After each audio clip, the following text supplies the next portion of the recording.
तर यावेळेस एक ब्रेकिंग बातमी येते। अर्थातच स्वाभिमानी शेतकरी संघटनेचे अध्यक्ष राजू शेट्टी यांनी यावेळेस एक घोषणा केलेली आहे। आघाडीत जाणार नाही असं देखील कळतंय। सूत्रांनी ही माहिती दिलेली आहे। जागा वाटपाची चर्चा थांबल्याची देखील माहिती आहे असं देखील आता सूत्रांनी सांगितलेलं आहे। आगामी लोकसभा स्वतंत्र लढणार असल्याचं आता सूत्र म्हणतायत। राजू शेट्टी हे आघाडीत जाणार नाहीत। म्हाडा, हातकणंगले, कोल्हापूरसह 9 जागा स्वतंत्र लढणार असल्याचं राजू शेट्टी ठरवतायत असं देखील आता सूत्रांनी म्हटलंय। राजू शेट्टी आघाडीत जाणार नाहीत अशी माहिती आता सूत्रांनी दिली आहे। वृषाली कदम परब यावेळेस आपल्याबरोबर फोन लाईन वरून जोडल्या गेलेल्या आहेत। वृषाली, आपण बघतोय की राजू शेट्टी जे ते आघाडीत जाणार नाही असं कळतंय। आघाडीला निवडणुकीच्या आधीच धक्का म्हणावा लागेल।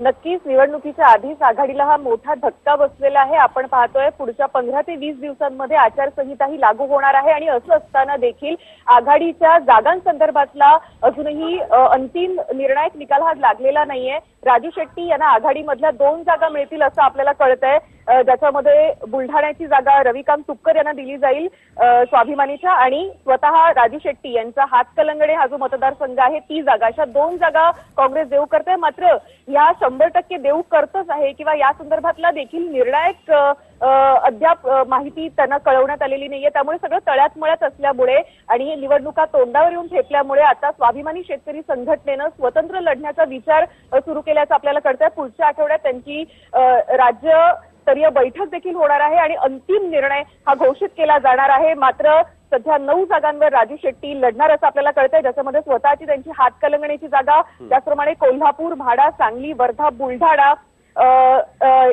शिर्डी या जागा, परभणी आणि औरंगाबाद या जागांचा 9 जागांचा यात समावेश आहे। अतिशय महत्त्वाची अशी बातमी आहे आणि अतिशय धक्कादायक आघाडीसाठी बातमी म्हणावी लागेल, कारण काँग्रेस आणि एनसीपीने प्रत्येकी एक जागा या स्वाभिमानी शेतकरी संघटनेसाठी सोडणार असल्याचं सांगितलेलं, मात्र अद्यापही कुठली जागा काय या संदर्भात अंतिम निर्णय होत नाहीये। त्यामुळे शेवटी कंटाळून आता राजू शेट्टी स्वतंत्र जाण्याचा मार्ग स्वीकारत असल्याचं आपल्याला सूत्रांनी कळवलंय। धन्यवाद वृषाली, तुम्ही दिलेल्या सविस्तर माहितीसाठी। आपण बघतोय राजू शेट्टी यांनी आता स्वतंत्र जाण्याचा मार्ग निवडल्याचं या ठिकाणी कळतंय।